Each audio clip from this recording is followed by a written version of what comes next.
Says live. Right at the bottom. Yep, All right. but it was a red dot.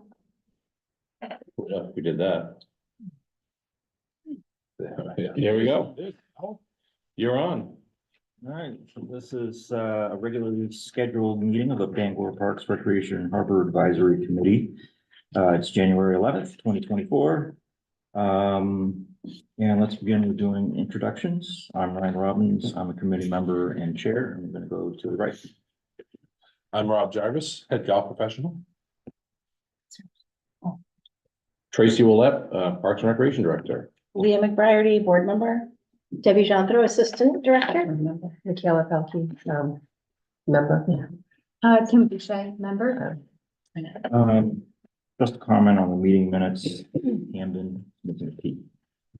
So Okay. we're at that point in the agenda, if I may, and we have someone in the audience tonight. Are you here to speak or here to observe or? Just to listen. Do you take questions at the beginning or at the end? Well, so that's why I ask. That's up to the chair. Yeah, I mean, is there a particular item on the agenda? It might be. Or if it's not on the agenda, we can. Yeah, no, whatever. It's up to you and the group. So let's do the minutes first. yeah. And then Yep, that's fine. I'm fly on the wall, just listen. Yeah, Okay, no, that's fine. So as far as the minutes, yes, certainly, if there are corrections need to be made. I have one already. I missed a P in Hamden, and I say I, we, Somebody's name spelled wrong. somebody's name is spelled wrong. We got that cleared up. Anything else? So recall, we had some issues with recording. Typically, we would draw the minutes from the meeting recording. So, again, if there's anything in there that we need to fix, please say so. Weren't we going to get some concept drawings emailed to us and the date of a meeting regarding the, So I wondered that, so we still owe you all the sites analysis from the feasibility study that we kind right, of went of over, the other, other the sites. not preferred sites? So I brought a copy today, and tomorrow morning we'll get those out to you. Okay, and then there was supposed to also be like, there's a date when there's a Yes. meeting. Tracy has that. Yes, with- Okay, so we'll hear about that date today. yes. Okay, perfect. You will. Yeah. Uh, Those are the only two things I Yeah. remember. Thank you. anything Tracy missed from the minutes? I'll make a motion to approve the minutes. Do we have a second? Second. And the minutes are approved without objection. Thank you. Do you want to, are you just? We've I'm got. sorry to disturb. No, It's fine. Anybody We can actually like an audience. Oh, really? Yeah. Yeah. We're gonna be talking about the golf course. And some programming and department updates. Is there a particular issue you'd like us to know about? I didn't want to like jump, I saw the agenda, it looked like it might have been included or not. I guess my question, was, this is a Parks Committee? Yep. So the city council has a, plan to build restrooms in public parks, which I would think fall under what you guys do here. Yep. So I was Gonna- curious. Yep. How the proposed, rule has 6 places, how those were chosen, if they were chosen by the city council or by you. Okay. That's one of the questions I have. Get to that on the department project. Yeah, we can do that. Second item. For sure. Okay. Yep. So let's first go to golf course update. Okay. Rob Jarvis. Perfect, thank you. Good to see everybody. Happy New Year. So we got 2 things on the agenda. One is our first is the RFP for selecting a new food and beverage vendor. Heroes has moved in a different direction after 9 years, so we thank them for everything they did for us. It's been a great run, but it's time for a little bit of change. So we had Tracy and I really worked over the RFP itself, if you would. This is my first crack at it as head golf professional. I inherited Heroes happily, if you will. So we can certainly, the document is available right on the city website, bids and proposals. If you want to view it.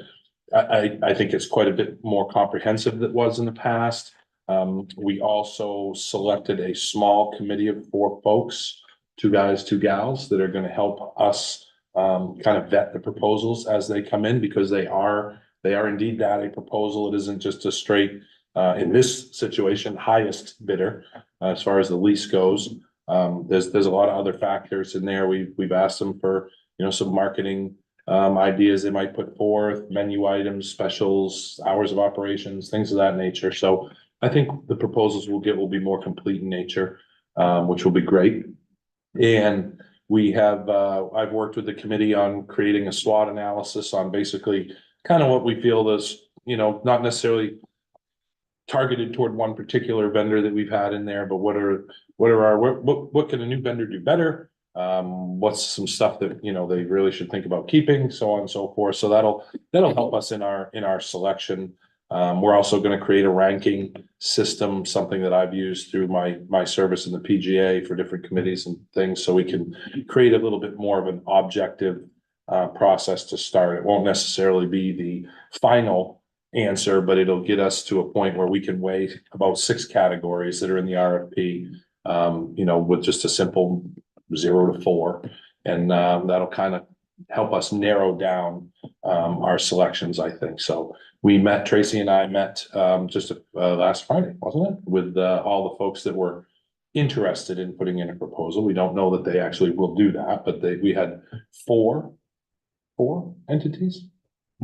Yes. 4 entities show up, which was great, had some great questions. We did it right in the clubhouse, right in the restaurant where they'll live, breathe, and work for the whole summer.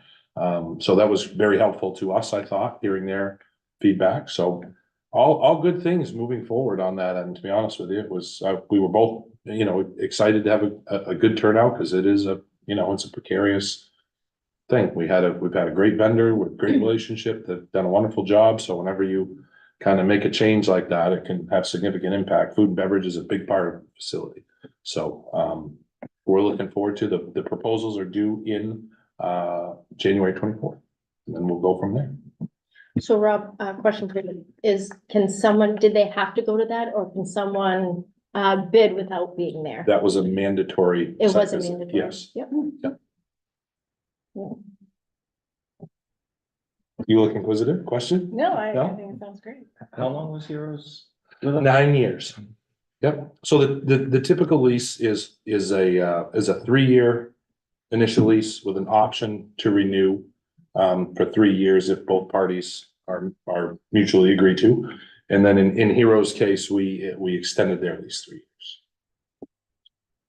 So just a little bit about that.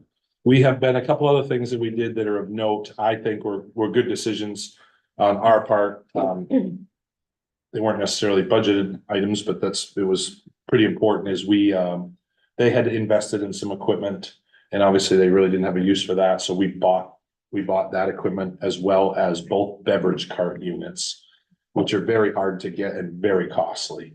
We've also upgraded to natural gas in the building, so we've gotten rid of the old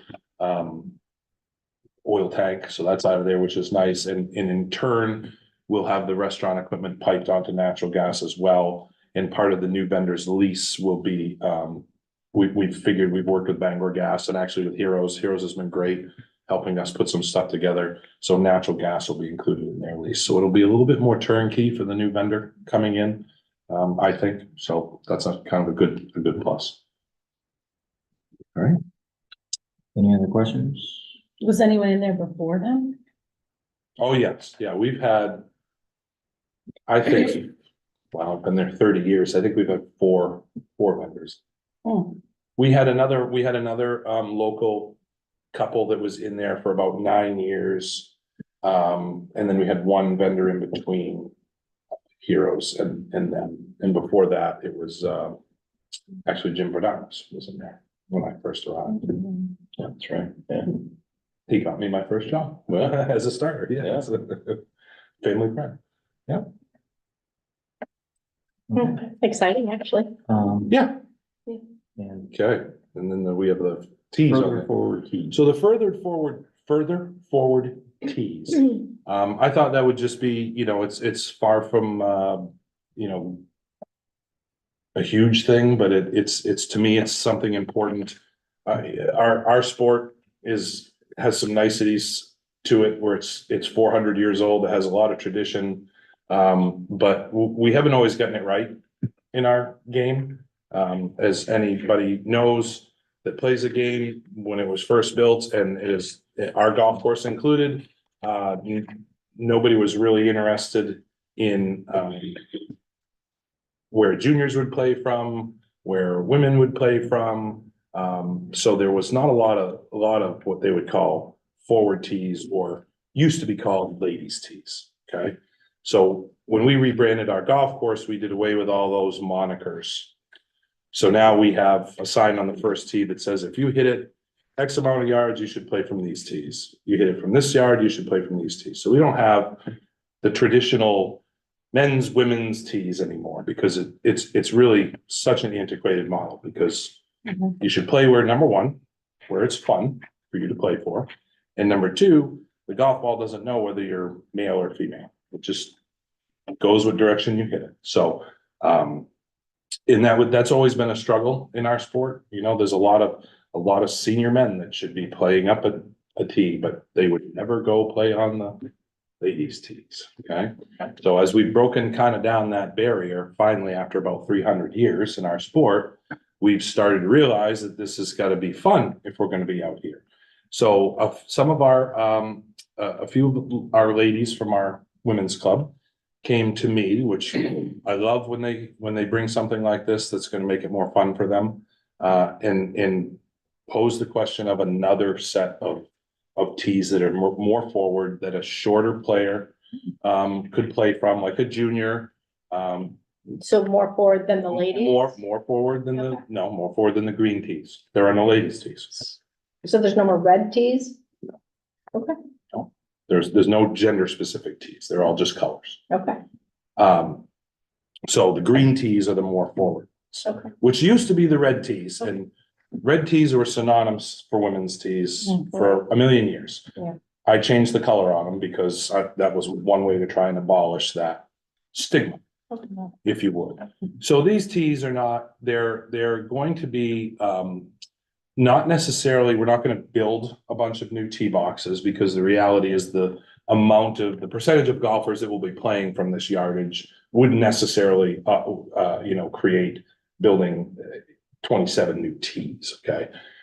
So basically what they requested is, and they did the legwork, where the yardages are, they'll just be flat spots in the fairway, which is what we do with a lot of our littles when we have them play. We pump them out there, we put little cones out from the fairway, and they start from there, and it gives them a reasonable distance to play the game from. It's gonna speed up play too for some of them that need that distance. A lot of times we get into a situation where we have, a group will say, well, they're slow. There's a difference between a slow player and somebody who's taking a long time to play. Sometimes people take a long time to play because the course is just too darn long and you have to hit a lot of shots to finish a hole. Same thing if you put a good player on a PGA Tour course setup. That player that plays in 4 hours normally would play in 4:45 from that set, just because you're gonna hit a lot more shots. So I think what we're gonna do, I'll be traveling to Orlando to the PGA Merchandise Show, where they have all things golf. And hopefully I'll find something where we'll put either a disc or what they call a flex stake, which is something you can actually mow over with a fairway mower. And it'll be just a permanent marker for them to play from, whoever wants to play from that yardage. Truthfully, it's a lot of our senior ladies. The comment they used is, I'm still playing from the same tees I played from 35 years ago. And my husband is playing from a set of senior tees. So totally get it. I'm hoping that it's a trend that other golf courses in the area will adopt. Because I think it's gonna be more fun for them. So I wouldn't say it's groundbreaking, but it'll be it'll be a nice little ad for us. So how many, I don't play golf. Mhm. How many, tee choices do we have for each? So we have four right now. Well, we have four for the most part. We have four color tees, blue, white, gold, and green. Some of the green and gold tees are actually the same location, depending on the hole and where the actual tee box is constructed. And this will be, these are actually probably, as it turns out, going to be red because there's only so many colors that the Right. manufacturers make these things in, so they will probably be red, which is kind of comical because we tried to go. It is. But Away they won't from be that. tea. They won't be like. They won't they'll be different. team markers for the simple reason that, and this is gonna sound a little bit lazy, but it isn't, you know, if we start putting 27 holes, another set of tee markers in the fairway, our property is so big that when our fairway mower goes, if that person has to get off, move the markers off to the side, mow, come back, move it 27 times, it's not about them getting on and off the mower, but it is about them getting caught by golfers. Mhm. Cause that's probably gonna add half hour to 40 minutes or so to them mowing, and they're gonna get caught, cause we can only go out so early because of daylight, things of that nature. And it really isn't something that's, most places that I've talked to that have done this across the country have either put a disc in the ground or one of these flex stakes. The players are just happy to have a location to go to, and it'll be rated just like a regular, every set of tees is rated. So when you put your score into the handicap system, it spits out a handicap for you. These will be rated as well. So you'll be able to post your score and, you know, keep it as part of your handicap. Can I ask? Just 'cause that's such a great point that lady said, because you're right, I've been playing from the ladies tee since I was, what, 12 and Mhm. 18 and this, but we never go any further. So that's such a great concept. How much further is that? 10 feet, 10 yards? Oh, no, 20? it's, some of them are 40 to 50 yards. Okay, Mhm. Yeah. They're significant. there, They're significant, yeah, Mm. and they need to be. Yeah. You know, the player that's gonna play those tees, on average, they might hit it 120 to 150 yards off the tee. So if you're playing a 350-yard hole, you gotta crack it 2 times really well Mhm. and then still hit onto the green. And it's, it just becomes a little bit disparaging, Mhm. to be honest with you. And our certainly these tees are targeted toward any player, but our women are very competitive. We have some really nice players. And I've watched them out on the golf course and said, how is this fun? You're hitting a driver and then a long wood, and then you still might have almost a full iron shot in on some of these holes. But they love the sport. So it's, we do this for fun. They do it for fun. So I love it. hopefully this will do that. And it'll be great for kids too, Mhm. and beginners as well. So even if you're a big, strong, person and doesn't mean that you should play when you're starting out, that you should play the golf course in a long distance, play it in a manageable distance so you can learn the game and all the things that go around it. So you can keep up pace of play and learn those things. So it'll be a little bit of a stepping stone, I think, for us. So I saw it was Jeff with 300. Maybe I'll start playing. That's got again. nothing to do with distance. That has a lot to do with skill. Fair. Did you have a comment? No, he was saying it as I was raising my hand, but like as a very beginner player, I would love to be able to like have a place where you can start off and not feel like you're slowing everyone else down on the course, so. I get tired after, 6 holes and stuff, because there's too many shots. I don't go further than 120 yards, and it's too tiring, so I don't do it as much, but now, it could become fun, because I love the sport. It just gets too tiring sometimes. And a lot of like modern golf courses you see that are being constructed now, a lot of them are, when you're building a golf course out, there's no real extra cost in building another tee. So they're starting to think about this a little bit. Cool, I like it. Any other comments or questions? All right. Thank you. You all. Next on the agenda is department project updates. Tracy. So, yeah, thank you, Ryan. So we can get right into the recent discussion that we've had regarding public restrooms around the city and big, I think I've shared, I know, hopefully you all saw the memo that went to government operations. If you haven't, you can certainly go find it on the meeting materials on the city's website. So as I think this group knows, and certainly around the city, we've had a discussion about public restrooms for a while. It's been an ongoing topic, certainly in the downtown. And our master plan identified the need for public amenities in our parks, and certainly public restrooms is part of that discussion. And as this group, I think, knows, we've had different attempts at public restrooms around the city over the last few years, some with challenges and some that have actually gone well. So we've tried different attempts on the waterfront before. We tried different facilities in Pickering Square. Interestingly enough, we tried portable units at Fairmount and Broadway Park. I believe the year December before COVID, if I remember off the top of my head correctly. And then we tried to place a unit up on Cleveland Street. We've also had successful attempts during spring and summer of COVID. We had a unit down in what we refer to as a roundhouse site down behind Gagan's. We've been able to open now the Harbor Master Building again to use those facilities with the implementation of our Park Ranger program. We do that each day in the spring, summer, and fall months. We have to winterize that building, so we can't leave them open in the wintertime. Transit Center Pickering Square has opened recently, so those restrooms are open to the public when that facility is open during business hours. We've had 2 portable units at Cascade Park for a number of years. That has gone well. And there are also the facilities at the Roland Perry City Forest. And we have had those there, I believe, since the opening of the boardwalk back in the early 2000s, or somewhere in that general timeframe.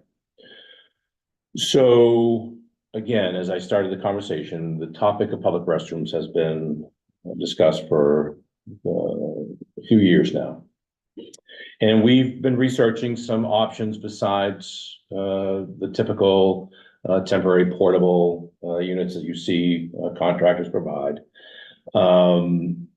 In recent discussions with staff in Portland, City of Portland, they found a local fabricator to create a steel unit that is essentially mounted to a concrete pad. And I believe there are a couple of renderings in the attachment that I sent out to you, what they look like. They're a little different than the typical portable unit that you see rented for events. As I mentioned, it's steel, it's self-contained. It is open at the bottom. It's about 12-inch opening at the bottom. It's also open at the top to ventilate it. But it's essentially an enclosed unit with those features that I just described to you. They have had fairly good success with them. They have placed them in some of the same areas that we've talked about here in the city, as far as parks and trails and athletic facilities, as well as in their close proximity to the downtown area. I believe the one they have in particular is on Spring Street down in Monument Square. And it's placed on a concrete pad. They have tried to locate them in close proximity to a street and or sidewalk for obvious reasons, for maintenance and accessibility and that kind of thing. Initially, they had hired a local contractor to service them for them. And again, they're self-contained with the ability at some point to make what's often referred to as a pit toilet, but they're all self-contained tanks that need to be serviced on a regular basis. So it seemed like a good approach and a good concept to pursue here for public restrooms. And our initial discussions with the Government Operations Committee and subsequently the council meeting, there were 2 pieces of the conversation to allocate up to $250,000 of what's commonly referred to as ARPA money for the construction of up to 6 of these units. And then there was a suggestion of some of the locations to place them. And the locations varied, as you saw, between an area downtown here and some of our city parks. And we get calls from time to time about facilities in city parks. And the locations, some of the locations we chose, for example, we've tried it there before, specifically to Fairmount and Broadway. One of the locations was somewhere near along Broad Street, in front of the green space that we refer to now as Broad Street Park, given its proximity to the downtown area. We suggested Chapin and Co Parks as well. Co, because of certainly it's near the trail. The recent project from Food and Medicine for the community garden over there that went well, and I envisioned them coming back. Chapin, because it's a well-used park and certainly a busy place. And the last one was Hayford Park, certainly with the recent construction opening of the skate park. Yes, we have facilities there, but those facilities aren't always open when folks are using the park. And those facilities being Panko, Mansfield, and obviously Sawyer Arena. So having one there seemed to make sense given all the other amenities that are there and available in the spring, summer, and fall.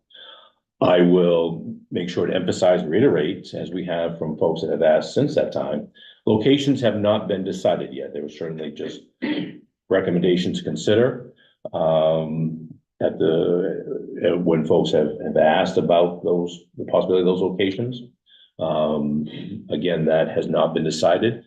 Council did not decide that Monday night. The order was specific, the amount of money, to appropriate the amount of money. That step of the piece need to be done so that indeed we can start a bid process for the fabrication of these units. So that was all that was voted on Monday night. There have been no locations decided as of yet, and certainly ongoing with this group and other. It will go back to government operations as well. There'll be a continued conversation of where to place these units. So I will end there. Hopefully that kind of summarized. I'm going to look back to you as well. Summarize kind of the process. And I think we've talked about it here before. Public restrooms and restroom facilities in parks has been something that's come up time to time over the years here. Our master plan, when it refers to public amenities, certainly that was part of the conversation. The discussion about restrooms in the downtown area has been ongoing as well. So the intent was to create a citywide, kind of citywide effort to try and address some of the need for these facilities around the city. When you say there will be an opening at the top, is there going to be a canopy? Well, if you look at the picture, and it's more, no, to answer your question, it would be a canopy at the top, but and it wouldn't be enough that I'm trying to remember if there was, make sure I'm describing them correctly. It was more of a vent type. So the second one that has more of a colorful, and I have it here in front of me, it's more or less just in a space enough to create some sort of air circulation at the top. Okay, so it's not like if someone were flying a drone in the park. Yeah, no, It does have something over it. yeah, no. And There'd be one tricky drone operator. are they all going to be ADA accessible? Yep. Yeah. And there's a public art potential component to this as well. And I apologize, don't have it here to share on the screen, but certainly there's an opportunity for that kind of discussion as well. We're hoping to find a local vendor to fabricate them. Portland was able to find a similar vendor near them. And it seemed like a practical approach to this. If indeed a particular location does not go well when they're ultimately placed, they can be removed. So it's not complete. It's not like a typical building structure that's going to be there for a long period of time. They could be picked up and moved if it needs to be. It's not as simple as backing a truck up to it, but certainly can be picked up and moved if it needed to be. So the ultimate location of these will be discussed and reviewed before any decision is made on that. The locations we talked about in the memo, we talked about here tonight, were merely possible recommendations. Those have not been decided yet. And certainly we have received feedback regarding that since this has become public discussion, and that's what we're looking for. We're looking for feedback and thoughts of what folks have to take that all in and make sure we're doing what's best for folks here in the city. You have any feedback for us? I was just reading through the master plan there are more than 6 parks. So I was just kind of curious, like, who picked the parks? Was it this committee that wrote the memo? No, it wasn't this, the actual author of the memo was They me. didn't pick all of them, they picked 6, so I was just wondering, you mentioned some of the criteria, but like, who decided those 6 as opposed to 6 others? And also, it said, for public restrooms, not for improvements to parks. So why were the parks considered first, maybe? The parks were considered along with the other locations, and those ones we offered initially because a couple of reasons. There was no completely standard criteria for any one of those choices. Those were chosen, for example, Fairmount and Broadway. Those 2 were chosen because we've tried it there before, and we tried those parks before at the request of users of the parks and the neighbors around the parks. Felt it was important to have them there because of the use it gets. Taking Fairmount in particular, probably next to Hafer, it's one of the busier parks that we have on a regular basis, on a daily basis. So the calls that we would get, the feedback that we would get, how come when I take my family there that I have to pack up and go if I need to have a restroom available? So that's why those 2 were chosen. Broad Street was chosen because it was proximity to the downtown area. That's one of the areas that we've been asked to provide public facilities. Hayford Park was chosen because of the other amenities that are there, tennis courts, basketball court, skate park, that don't have regular access to a public restroom. And the feedback we've gotten from users of those amenities has been the same. Chapin and Co., as I shared with the group, Chapin is busy as well. Busy Park, there's play structures there. It's a large park. It's used quite a bit. And the same kind of feedback there, as well as Co Park. We have a community garden project that's been started by a local nonprofit. The Condescake Stream Trail has an entrance at the end of that park as well. And it's a little closer to those amenities, and we felt like that would be a smart choice there as well. Saying all of that, certainly if there are better places for these or other places, or those particular parks don't really need them right now, that can all be decided as well. So that kind of hopefully give you some background on why we offered those particular locations at first to discuss and consider. But as I mentioned to the group here tonight, we've talked about at the council meeting this past Monday night, no decision has been made, and now we're opening up the conversation. If there are other suggestions for parks or places that we should go with possible public restroom units, that's the conversation we want to have. Yeah. Is there any suggestions that you think? Well, No, I was just more like interested in Yeah. listening and gathering information. I don't have like a list of alternate points. I was just wondering why the focus was on parks. For example, little parks that are in neighborhoods like Cascade Park, for example, is very remote. You do have to drive there. Mhm. The other parks are neighborhood parks that are much smaller, and they're not designed to be used for a long time, like you go to a picnic and you leave, that kind of thing. So if the goal is to serve the most people, it would seem why spread them out 6 over the city as opposed to 6 in a more dense area where they'd be used more. Like what type of places? Like the downtown, for example, like that's Oh. where the majority of the people are. Portland, they did those facilities in the downtown, not in the residential parks. Some of them they did. I can't remember the exact location, but they have about 20 of these units around the city down there. They range from parks to downtown. They have a couple in Deering Oaks, which is the big park you drive through on 295. So yeah, they did the same kind of process. Do you live here in Bangor? Yeah. Where do you live in Bangor? Say it's on a You what? don't have to say, but, so, why I'm asking, we often ask folks who come to public comment, name and where you live, so it's Oh. not. You don't have to put address, just like, I that's- don't live in eyesight of Fairmount Park, but I live close to it. Okay. I appreciate you sharing that, thank you, thank you. Well, I have to say, just to chime in, like as a parent of kids who have been through the process of potty training, I am very thrilled about this because there's nothing more embarrassing than either having to either go find a tree or, have to rush your kid home. We're not right on the park and it takes a while to get back to our place, and luckily sometimes we've had neighbors we know around the park that we can ask to use their bathroom. Thanks, Leah. But to be able to have that amenity accessible, especially for little kids, but even older adults, anyone.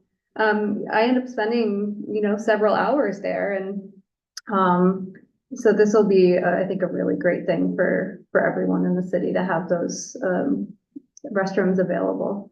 we get a lot of calls. Mhm. There's a lot of families that use all our parks and like you said, even the adults, they're like, they have to pull their kids away because they have to go to the bathroom. And do they run to the neighborhood store or do they run home but then run back? And it just, When you've got kids in tow, that is yes, challenging. And then you're like, well, I guess we're not gonna come back after that. We're just gonna, right.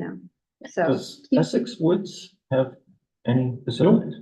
No, Sort of. I mean, if that PAL building is open, correct, yeah, but no, you you're, have to, you just have to be lucky. Like when the mountain bike camp is going on, there's usually also the rock camp going on. And they can use the bathroom, but as a general rule, no, you have to get creative. And I would imagine that in the future, Yeah, if we see a need elsewhere. for sure. there's a lot of parks and a lot of places in the city. Do you anticipate downtown. this sort of being like a pilot, to see how these 6 units work and how easy they are to maintain with the idea that eventually there could be more?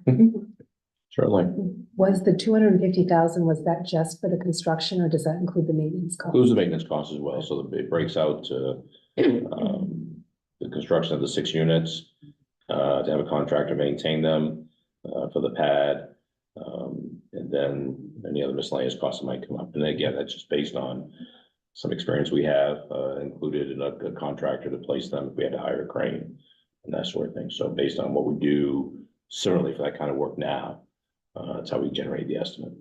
And the estimate for the construction of the units was based on what, Portland has done. I think theirs are at least a year old now. Would you, just thinking for us, because we rent one every year at the golf course. You know what I mean? Possible. Just thinking of the, I won't say that the one that we get is not adequate, but if there was an opportunity for something to look Possible. maybe a little bit more permanent, Yeah. So would it make sense, obviously, again, knowing that the locations aren't decided and are up for discussion, a place like the golf course that has a unit that's rented, that is visible, et cetera, possibly it might make sense for that to be one of the pilot ones, Maybe, yeah. given that the need is already known and there. And also like Cascade Park and stuff, because there are bathrooms there. I know anybody who's member of the Fairmount Neighborhood Facebook page has been having lots and lots of feedback available to them about this very recent announcement. Mhm. Some of it more colorful than others, and there have been, I'm sure that's a lot of the feedback that have been It's been a healthy conversation. access to, Been a healthy and conversation. it has been interesting for me as a neighbor and as someone who's always thought that we should have them to see these different perspectives.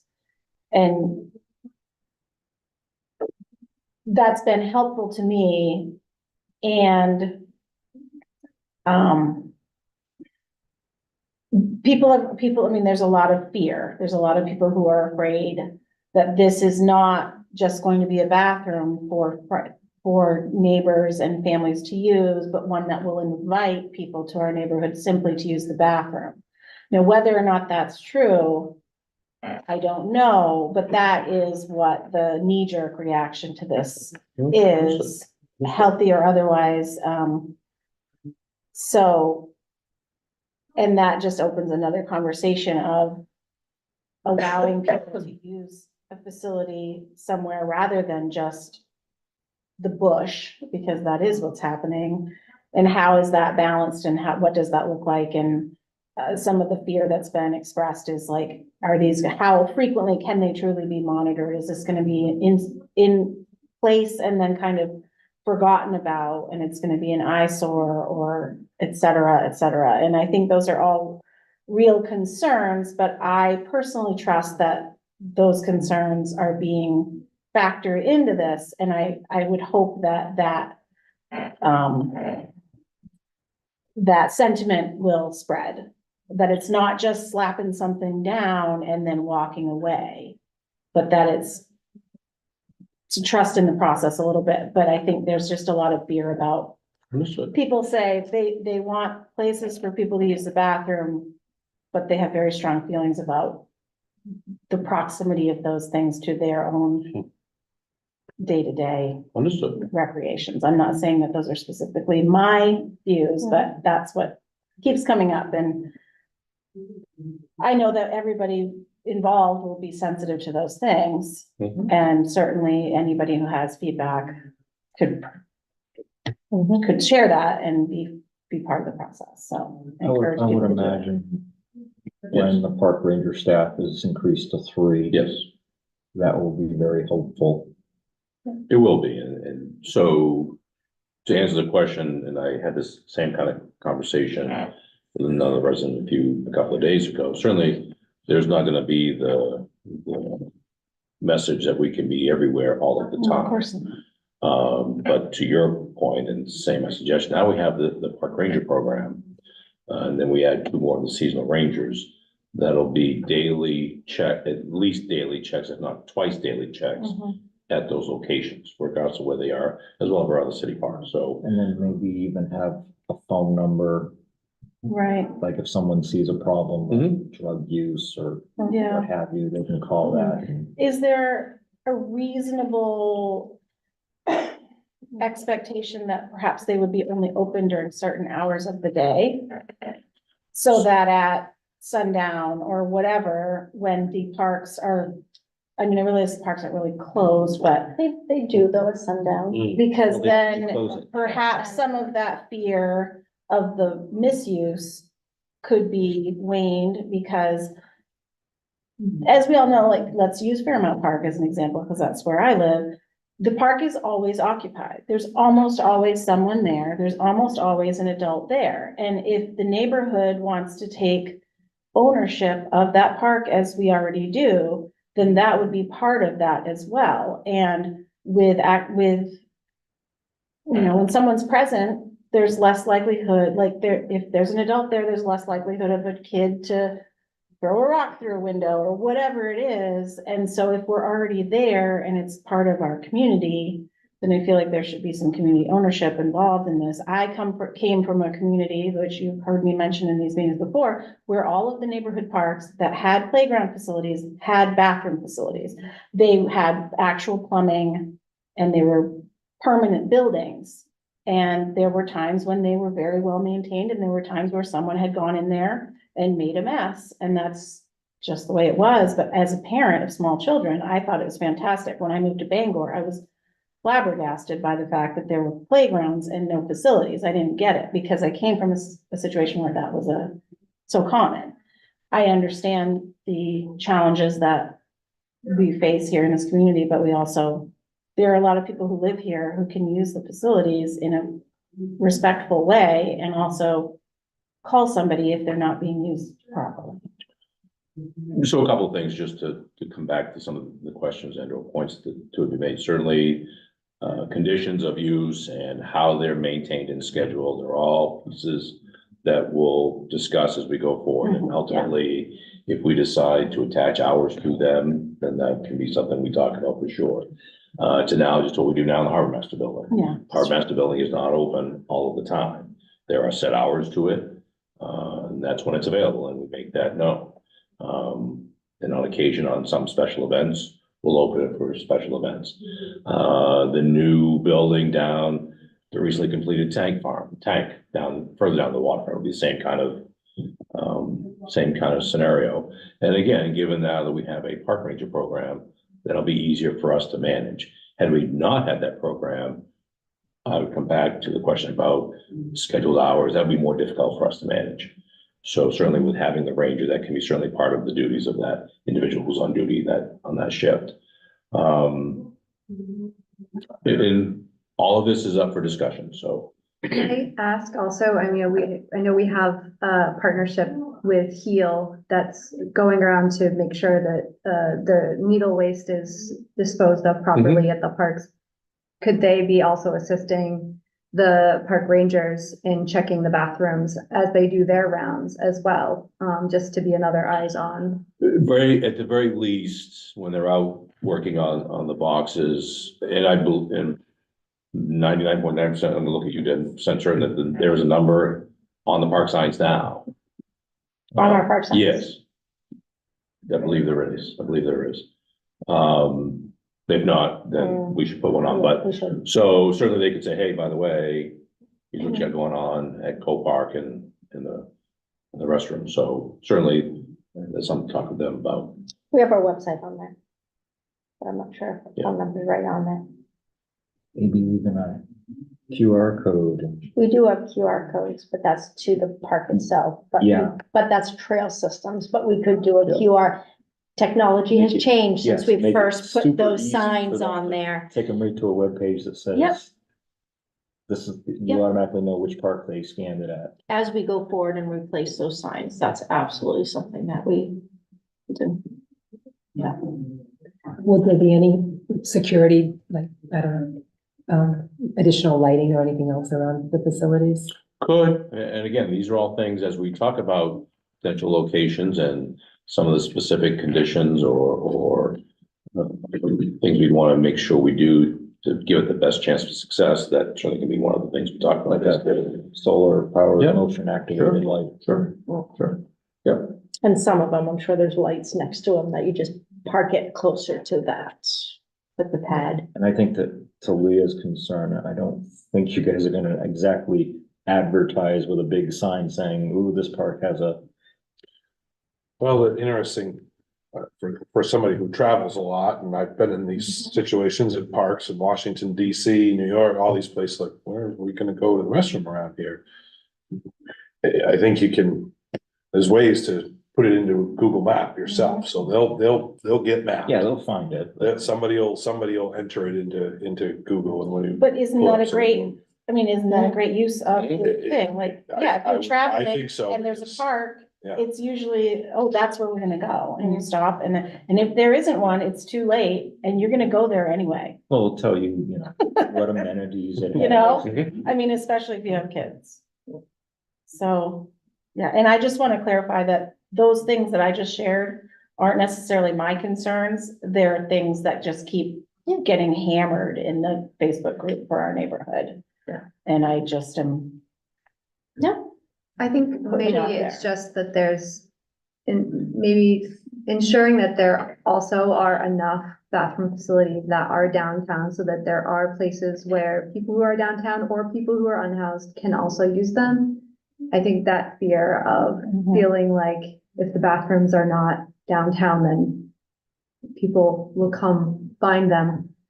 I don't know if that is a fear that people have. I don't know what that reality is, but I think if we consciously consider that there are also some other more open bathrooms downtown, that may not close when the rest of the city closes down during the evenings, and then also places where people can use them at the parks. I mean, again, think of this as, we're testing this out. Think of it as a pilot. Can they even work? Yeah. Right. And, you know, I think that's really what we need to think about this as. Because it might be great. Yeah, we don't know that yet, until we try. 'Cause I think, you know, I think the transit center will be get a lot of use. Mhm, mhm. And then on when you say Broad Street, you're talking, right next to the stream, right? Where Correct. There's a pump station there. Correct, yep, yep. And then, of course, during the week, we've got the library, which, you know, assuming a lot of people, if they really gotta go, they know they can find one there. Anything else? Any other? thoughts? Thanks for coming. Just a couple of things I wanted to share with you. We're gonna are working on, or will be working on, certainly as part of this current fiscal year, as far as projects. We have a few of them. The park ranger talked about, the Pal Center roof has been replaced. The dashers at Sawyer Arena. I'll just leave it at that. They're still upright? Oh, yes. Great. Oh, that's fantastic. Yes. And we have brought back the same consultant I've been using for the feasibility study to give us an assessment on the rest of the facility and trying to understand what will be needed in the short term, which I'd refer to the next 5 years, to ensure that the facility will continue to operate and as best we can. We're having some issues with the chiller this time around. Chiller is upwards of 25 to 30 years old. Yeah, so they've been good enough to come back and do that for us. Deb's been working on getting the pool resurfacing done. I think we've shared with you, those bids came back a little more or a little different than what we'd envisioned. So our focus has been on Dakin at this point, and trying to work through to get a contract done for that for Affordable pools for in use. New Hampshire. So working on that. We are working on upgrading the lighting at Union Street. We have appropriated currently an amount to do at least one field. What's been the delay on that is that really gonna be practical, and trying to finish up the RFP document to get that out and done. The parking lot at Essex Woods is just about done. It's been paved, curbed, painted to get us through the winter, and there's what we refer to as just punch list items to finish up in the springtime. That's made a huge improvement up there. If you haven't been up to Essex Woods, to finally have a parking lot, an actual parking lot versus a big open dirt area. It's made a huge improvement up there. So a couple of things on the waterfront. If you have not seen yet, if you can be a passenger when you're coming on 395 or just walk down there yourself, the lighting has been installed on the trail extension from Dutton Street to 395. I was just there a couple of weeks ago, right before they finished it. Yeah. Did you guys take care of the confusing signage? There's a sign that says you're at the end, but yet, Yeah, no, so the signage used to be up there for sure, and I think there's still some trail signs down there, but yeah, we'll work on that through the course of the spring. And the engineering department is located in the Barrett Paving Building. So we made some improvements in there to house engineering from moving out of City Hall, so we'll have actually a daily presence down there. And we'll install cameras at that end out of that building, so that having them down there gets us the fiber connection to do that. So we're also going to be replacing the lighting along the walkway, the parking lots on Front Street and Railroad Street. If you look down those streets at night, and especially now that you have the new lights at the further end, and compare and contrast those with the lighting that we have now, pun intended, it's night and day. It's night and day. So that's a project we're working on as well. We are also need to finish up the process to purchase what we call event barricades, instead of using wooden barricades and cones. For parades and events, we'll be using steel portable barricades, which are much safer and easier to deploy than what we're using now. Currently, for events and parades, it's a combination of public works trucks, plow trucks, pickup trucks, with a handful of barricades. We're having to use more and more actual vehicles now to secure parade routes, concert nights, and that sort of thing. So these will minimize the need for that kind of equipment. I mean, I knew what it was for, but when I went to the holiday parade, there was a huge snowplow coming down Court Street, and I was like, what is he trying to do? Because he could barely get through. And then I noticed later on, he was at the end of Hammond Street to block traffic from going onto the parade route. Yeah, unfortunately, I mean, that's where we're at now with, you know, having to more solidly secure and lock down parade routes, and different pieces, different streets during events. So these will help us do that. Along with all then, we also have some trail work we're gonna do on Condescate Stream with the fence and try to fix up some of the trail down there. So, a lot of stuff we're still working on, but we haven't really talked about those in amongst the other things that we do. So certainly the public restroom discussion tonight was a good part of that, so. Questions about those projects?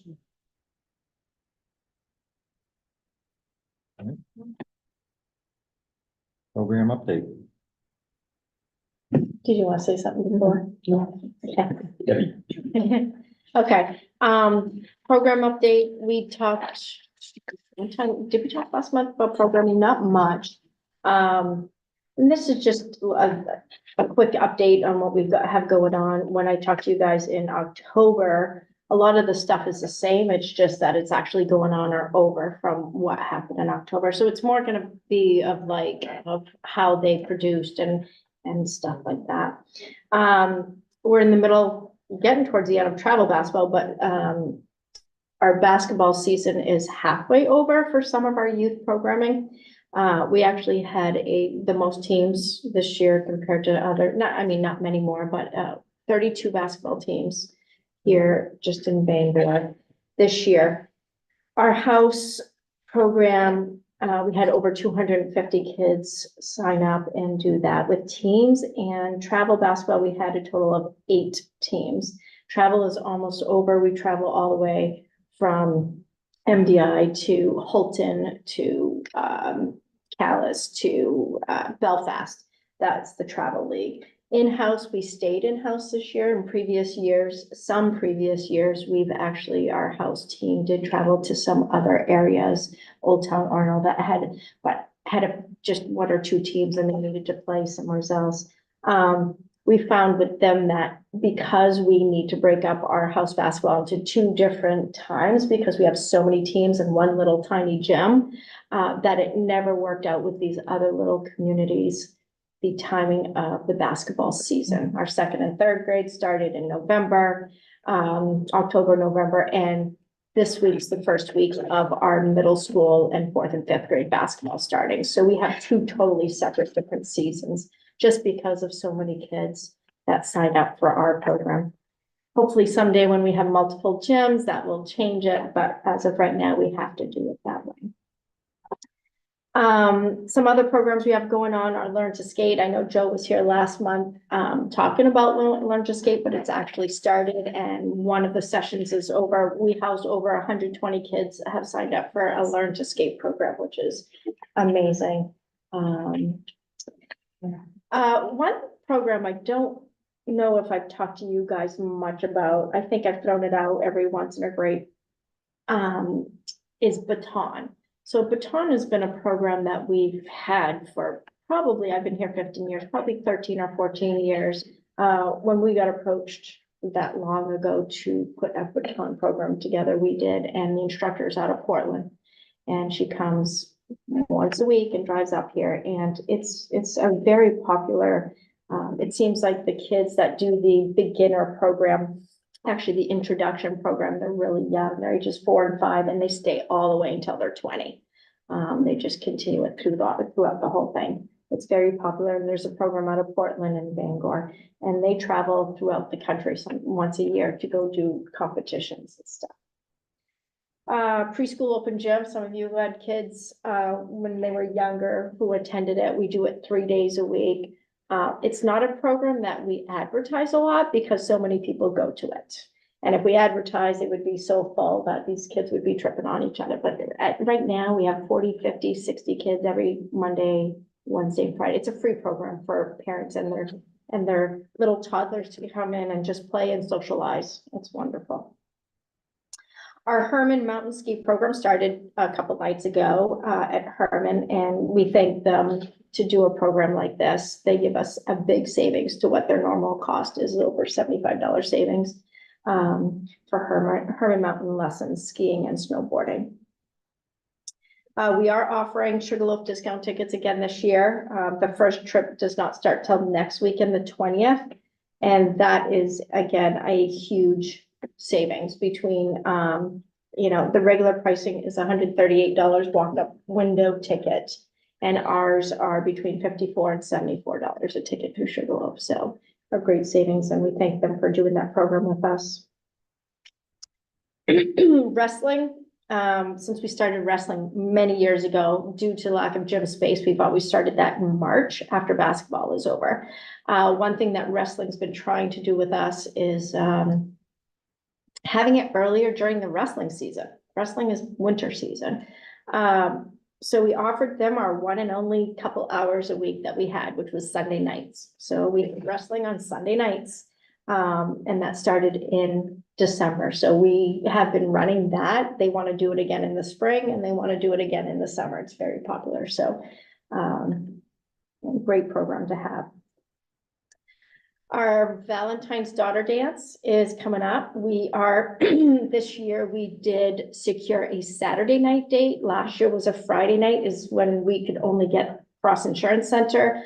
It was something that a lot of families would rather have on Saturday, just going out to dinner and getting dressed up and getting flowers. Every year is different on when we can secure dates. We did secure Saturday for the Valentine's dance. It is going to be on a Friday for the other dance, the mother-son dance, but it is on Saturday, February 10th. This year, tickets are available now. If anybody wants to go to the Valentine's Daughter Dance, it's for kids kindergarten through 7th grade. The canoe race this year, yes, we're starting to think of the canoe race already. That is the third weekend in April, which is Saturday, April 20th. And high tide is at 9 in the morning, 9:05. It's not going to alter the race at all. So we're going to start it at 9 a.m. We don't have to change anything. And so everything goes smoothly. We are still working with a vendor we tried last year. It ended up, we had to go back to our old timing system. I am working with someone to create a web-based, cloud-based timing system. Got to get more into today's world so we can have things backed up. We can do it from other computers instead of one thing just in front of us, because when that shuts down or it doesn't work, that's all we have, which it has done in the past. So still working on that. Hopefully we can get that done this year. A couple adult programs that we have ongoing right now is yoga and line dancing. I have some video of today's line dancing. Beautiful, wonderful. So if anybody's interested in those type of programs, just check our website out at bangorparksandrec.com. And we're starting to think about summer camp. I know, just it's right around the corner. You don't think it is, but we got to start registrations. We're going to start that in the middle of February. Summer camp. Last year we hosted it at a few different schools. They're very excited for us to do it there again this year. So we are too. Great locations. So that's coming up. Any questions? About programming? Any? Does Herman Mountain have snow? They do make some snow. They do make. some Yes, they snow. do have a few trails. Yeah, I was gonna say one or two trails. Yeah, they Okay, can do lessons. okay, cool. Yeah. And if you don't ski, they have tubing too. Is that open now? Not yet. Yeah, no, I don't think so. But yes, they are open for lessons. Any comments? Do you put out a call for volunteers for any of those events? The one thing is like sports events for coaching teams, Okay. basketball coaching. We do have volunteers for wrestling. All of those group programs that we have, but things like yoga and line dancing, we actually have, paid and I meant Those. like for the bigger events, like for the father-daughter dance, the canoe race, Oh, yeah. those types of events. Yes, absolutely. We absolutely do take volunteers for some of those. Okay. Yeah, you interested? Maybe. Okay. All right. All right, anybody have any new or other business? The one thing I did want to share with you all, so the plan right now for the draft, presentation of the draft, the feasibility study is February 12th in a council workshop. Which I believe that's Monday, should be Monday night, Is there time? 5:15.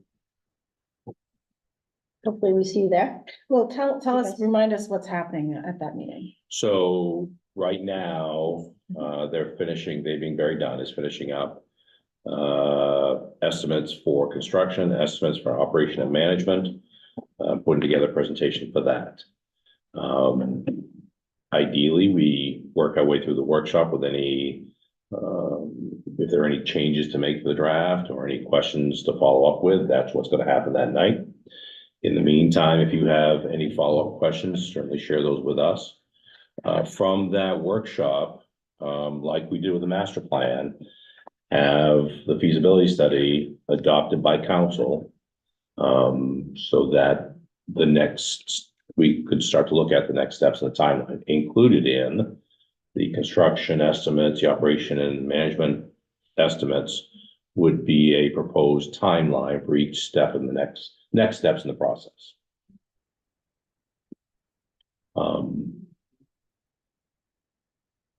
We're getting close. Getting close. What were your thoughts last meeting about seeing all that? Oh, it's really great. I thought it was.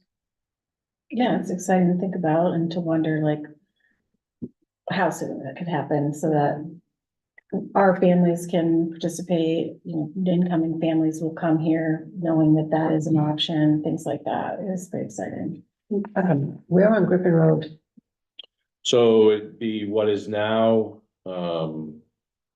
school property on Griffin Road. So where the fires, it's that large open field. Oh, where they do the, like the composting and stuff beside the fire station? Actually, it's where the cross-country, years ago they did composting Okay. there, but now it's, the cross-country team's training area. And it's that field across from the entrance to Towson University. Yeah. Okay. Geographically, it's more or less in the middle of the city, geographically. And I couldn't remember if I know we talked about sharing the different sites with you before, and we'll make sure to do that by the end of the day tomorrow, so you'll have that. Of all the sites you've looked at, it certainly makes the most sense. And the opportunity to include park and school maintenance together, which is one of the things we got from the meeting with the school department. If indeed, we need to have a place for health and community services, another department here in the city, there's an opportunity for that to locate them there as well. And an opportunity to expand outdoor sports facilities, so outdoor field space, so. And there might be a chance at some point to work with Hassan on some programming and use, so. Some good opportunities over there. It is pretty exciting. It really is. I mean, to be able to have this conversation, period, and Right. to know that, and you all probably hear it, is from what we got from the stakeholder meetings, the surveys, from those we've heard of from, there's enthusiasm in the community to take that step forward, so it's pretty exciting. So let's talk about our next meeting. So our next meeting, and if Second you, Thursday is on the 8th. So. okay, If we're meeting the 12th the next week, though, do we want to, or? it's all what's up to you all. I mean, it's entirely up to you all. So, okay, so on the 12th, is that gonna be a joint?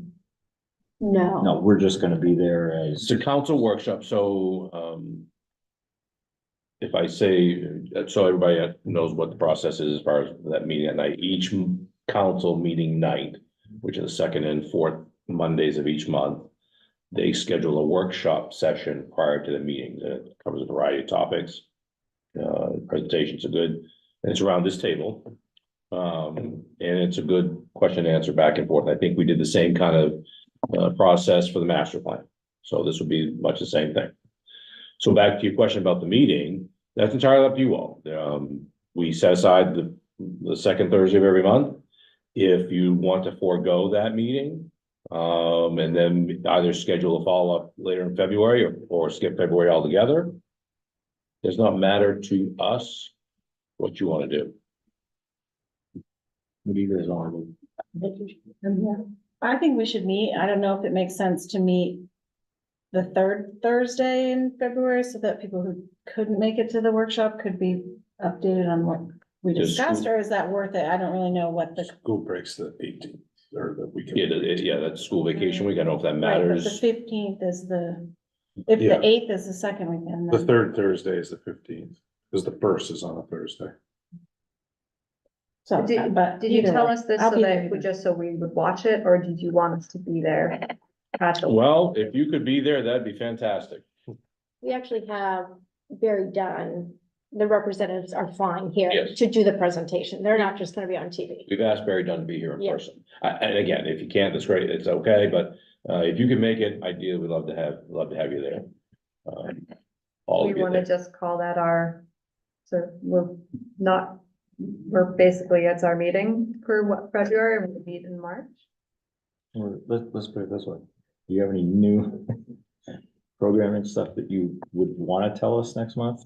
Next month, no, Because- just because between now and springtime, besides like T-ball and getting ready for summer, opening pools, the canoe race, hiring staff for summer camps, and basically pool stuff, that's where we'll be at. So, Do we have any new members coming in? I don't know yet. That's a question I'll have for the city clerk's office. That's where that process starts. I'm not aware of anybody that has submitted an application that I've heard from.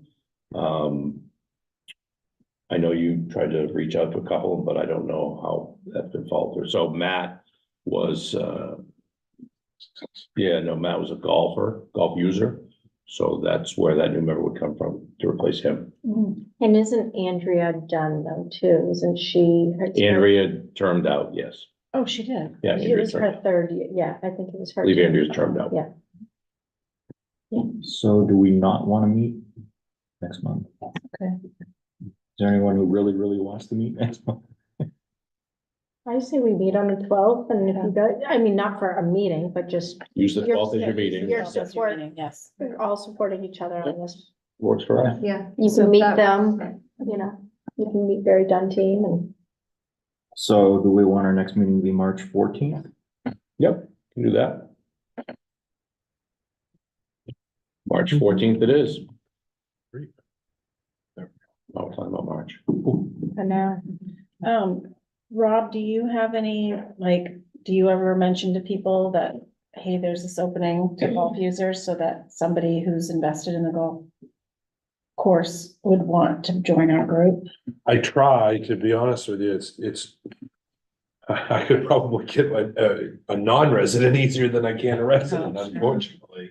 I've just, I sent out some emails to a couple people and that didn't, we weren't there, so now I'm gonna rack my brain again to try and think of another one. And to be quite honest with you, it was kind of lost on me. I was Well, when unsuccessful and when then found out that I Matt would do it. just kind of forgot about it, to be honest with you. You're Yeah. close enough, so you could be my God. I mean, you yeah, we use the golf course. One of us Right. golfs and the other just uses it That's to right. walk on. Yeah. In sled, not so much this year. Yeah. Yeah, no, No. no cross-country skiing right now. Not yet. Be rough. All right. We're adjourned. Thank you.